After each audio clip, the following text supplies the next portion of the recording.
Next देखें बच्चों, आपके पास क्वेश्चन नंबर 35 है। 35 में फंक्शन है sine x into 1 plus cos x का स्क्वायर। अब यहाँ पे भी पावर के अंदर कौन सी टर्म आ रही है, 1 प्लस कोस एक्स, उसको आप एक नए वेरिएबल यू के इक्वल लेट कर लें। लेट करने के बाद डेरिवेटिव लें, डी यू, 1 का डेरिवेटिव 0, कोस का derivative minus sine x, x का डेरिवेटिव साथ डी एक्स। आपको साइन एक्स डी एक्स चाहिए, साइन एक्स डी एक्स एक साइड पर रहने दें, नेगेटिव साइन दूसरी साइड पे लेके चले जाएं। इस टर्म की जगह इसकी वैल्यू यू सब्सटीट्यूट कर दें, इस टर्म की जगह इसकी वैल्यू सब्सटीट्यूट कर दें, माइनस बाहर चला जाएगा, इंटीग्रेशन का पावर रूल लगेगा, पावर में एक चीज़ ऐड उसी से डिवाइड। इंटीग्रेशन करने के बाद जब सिंप्लीफाई हो गया, प्लस ए कॉन्स्टेंट सी करके आपने यू की जगह उसकी वैल्यू पुट कर दी, तो आपका आंसर आ जाएगा -1 प्लस कोस एक्स ओवर 3 का क्यूब प्लस सी। अब यहाँ पे भी स्टॉप कर दें तब भी आपका ठीक कंसिडर किया जाएगा, अदरवाइज आप इसके क्यूब का फॉर्मूला ओपन करोगे। क्यूब का फॉर्मूला आपके पास, आपको पता है, अगर आपको a प्लस बी का होल क्यूब दे दिया जाए, आपसे कहा जाए इसका फॉर्मूला ओपन करें, तो आपके पास इक्वल होता है a cube plus A square B plus A B का स्क्वायर प्लस बी क्यूब। आपने ये फॉर्मूला याद कर लेना है, ए की जगह 1 को ट्रीट करना है, बी की जगह कोस को, तो फॉर्मूला ओपन करने के बाद ये सारी टर्म बन जाएगी। ये सारी टर्म बनने के बाद 1/1 माइनस 1/3 को सबसे मल्टीप्लाई करोगे तो सिंप्लीफाई करके आपका ये आंसर आ जाएगा। ठीक है, बेसिकली सेकेंड ईयर के फॉर्मूलाज यूज हो रहे हैं। अब उसके बाद नेक्स्ट क्वेश्चन नंबर 36 में भी सेम देखें, पावर की फंक्शन में कौन सी चीज़ आ रही, पावर यहाँ है, तो यानी कि इसके अंदर वाली चीज़ को आपने यू लेट करना है। आपने लेट कर लिया, यू आपके पास साइन एक्स है, तो यू का derivative d u, sine x का derivative cos x into d x.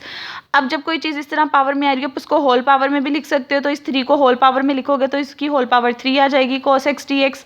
हमें कोस एक्स डी एक्स की वैल्यू ही चाहिए थी, वो डी यू आ गई है। साइन की जगह यू पुट कर दोगे, पावर की फॉर्म में है, पावर रूल लगेगा इंटीग्रेशन का, पावर में एक चीज़ ऐड उसी से डिवाइड, प्लस से कॉन्स्टेंट सी। इंटीग्रेशन करने के बाद एट द एंड जो यू की सब्सटीट्यूशन थी उसकी जगह उसकी ओरिजिनल वैल्यू पुट कर दोगे तो आपका आंसर आ जाएगा। सिमिलरली क्वेश्चन नंबर 37 है। 37 में sine x over cos x की कोस की 4x है, 4x का मतलब ये कोस एक्स की होल पावर 4 है। इसको नेक्स्ट स्टेप में ऊपर लेके चले जाओ तो कोस एक्स की पावर -4 आ जाएगी, नीचे प्लस था ऊपर जाके माइनस हो गया आपके पास। अब फिर देखिए माइनस की फॉर्म में ये वाला फंक्शन है, पावर की फॉर्म में, तो पावर की फॉर्म के अंदर वाली चीज़ को यू लेट करते हो, इसे यू लेट कर लिया, यू का डेरिवेटिव डी यू, कोस का derivative minus sine x into d x. Sine x D x की वैल्यू चाहिए उसे एक साइड पर रहने दे, नेगेटिव साइन दूसरी साइड पर लेके चले जाएँ। कोस की जगह उसकी वैल्यू लगा दी, इस टर्म की जगह इसकी वैल्यू लगा दी, माइनस बाहर, इंटीग्रेशन है, पावर यहाँ पे पावर की फॉर्म का फंक्शन है, फंक्शन और डेरिवेटिव भी है, पावर रूल लगेगा, पावर में एक चीज़ ऐड उसी से डिवाइड करने के बाद माइनस माइनस प्लस हो जाएगा। सिंप्लीफाई करने के बाद यू की जगह उसकी वैल्यू लगा दोगे, वैल्यू लगाओगे, अभी माइनस पावर थी इसको हमने प्लस बनाना है, तो प्लस बनाने के लिए नीचे लेके चले जाओगे। और आपको पता है होल पावर का मतलब यही होता है कि उसकी पावर 3 है, तो इस चीज़ की इंटीग्रेशन आपके पास सॉल्व होकर ये वाली टर्म आ जाएगी। सिमिलरली क्वेश्चन नंबर 38 है, सब में सेम यही काम है। ये सीकेंड 5x है, सीकेंड 5x का मतलब ये सीकेंड 2x की होल पावर 5 है, तो अंदर वाली टर्म सीकेंड 2x थी उसको u कंसीडर कर दिया।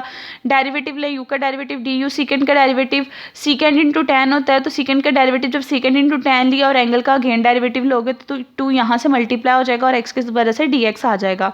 इसके फॉर्मूले को ओपन करो, सीकेंड आपके पास 1 ओवर कोस 2x के इक्वल होगा, क्योंकि जो सीकेंड होता है वो 1 ओवर कोस के इक्वल होता है, एंगल एज इट इज़। उसके बाद जो tan होता है वो आपके पास साइन ओवर कोस होता है, तो ये साइन 2x ओवर कोस 2x आ जाएगा। ये वाला 2 मैं x के साथ एक साइड पे लेके चली गई हूँ।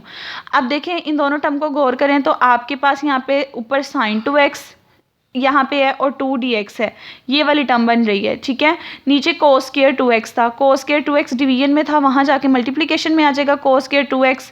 ये वाला 2 भी दूसरी साइड पे लेके चले गए और du लिख दिया यहाँ पे। ये वाला ये काम क्यों किया, देखें क्वेश्चन के अंदर में बेसिकली साइन 2x और dx चाहिए थे, इसलिए साइन 2x dx को एक साइड पे रहने दिया, बाकी सारी की सारी टर्म उठा के हम दूसरी साइड पे लेके चले गए। अब जब दूसरी साइड पे लेके गए हैं 1/2 du एज इट इज़ आ जाएगा। कोस का स्क्वायर है, हमें बेसिकली सेकेंड की फॉर्म में काम चाहिए, तो कोस स्क्वायर 2x आपके पास 1 ओवर सेकेंड हो जाएगा। आपके पास ये चीज़ होती है जो कोस एक्स होता है वो 1 ओवर सेकेंड होता है, या अदर वर्ड्स में कह सकते हो जो सेकेंड एक्स होता है वो 1 ओवर कोस होता है। तो कोस था, कोस को बेसिकली सेकेंड में चेंज करना था, तो कोस को सेकेंड में चेंज करेंगे, वो 1 ओवर सेकेंड स्क्वायर 2x में आ जाएगा, क्योंकि होल पावर 2 थी। सेकेंड की जगह उसकी वैल्यू u पुट कर देंगे, तो ये डी यू ओवर 2 du का स्क्वायर आ जाएगा। इस टर्म की जगह पे इसकी वैल्यू पुट कर दोगे, दूसरी टर्म की जगह पे उसकी वैल्यू पुट कर दोगे। जब आप पुट करोगे तो देखो सेकेंड 5 था, सेकेंड की जगह u थी, तो u की पावर 5 आ गई।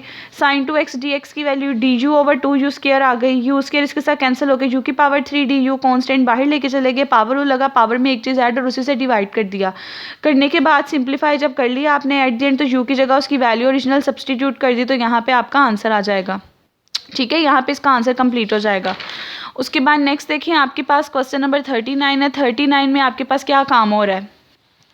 अब नेक्स्ट देखें 39 है। 39 में भी नीचे टर्म आ रही है। अब ये वाली चीज़ को बेसिकली जो पावर की फॉर्म में यू लेट कर लो, उसका डेरिवेटिव ले लो। अब ये कैलकुलेशन स्टेप बाय स्टेप की आप लोग यहाँ से टैली कर सकते हो। डेरिवेटिव लो, 1 का डेरिवेटिव 0, साइन का डेरिवेटिव कोस होता है माइनस, ये एज इट इज़ आ गया। Cos t x D T चाहिए था, उसको एक साइड पर रन दिया, माइनस साइन दूसरी साइड पर लेके चले गए। गिवन फंक्शन लिखा, पावर को बेसिकली ऊपर ही लेके चले जाते हो तो वो माइनस में हो जाएगी। इसकी जगह इसकी वैल्यू लगा दी, कोस टी डी टी की जगह उसकी लगा दी, माइनस बाहर चला गया। पावर रूल लगेगा इंटीग्रेशन का, पावर में एक चीज़ ऐड होगी उसी से डिवाइड कर दोगे। करने के बाद ये माइनस माइनस से कैंसिल हो गया। एट दी एंड यू की वैल्यू लगा दोगे, वो 1 माइनस साइन टी थी और वो ऊपर माइनस थी, नीचे जाके उसकी पावर +1 हो जाएगी। तो एट दी एंड ये आपका आंसर आ जाएगा। उसके बाद सिमिलरली अब ये क्वेश्चन आपने खुद करना है, पावर की फॉर्म में दिया हुआ है, इस चीज़ को आपने यू लेट करना है, डेरिवेटिव लेना है, जो चीज़ चाहिए उसको एक तरफ रहने देना है, बाकी सारी टर्म दूसरी साइड पे।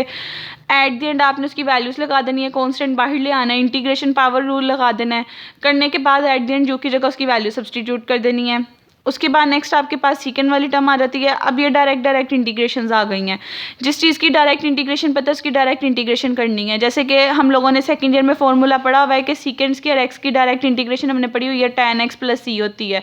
तो ये सीकेंड स्क्वायर 3x - 4 था, तो आप लिखोगे सीकेंड की इंटीग्रेशन हमें पता है tan होती है, इसलिए सीकेंड स्क्वायर की इसकी इंटीग्रेशन आ जाएगी tan 3x - 4 angle as it is, और एंगल के डेरिवेटिव से डिवाइड करते हैं। इसका डेरिवेटिव लो, 3 एज इट इज़, x का डेरिवेटिव 1 और ये 0, तो इसके डेरिवेटिव से डिवाइड किया, साथ में 3 आ गया प्लस ए कांस्टेंट c।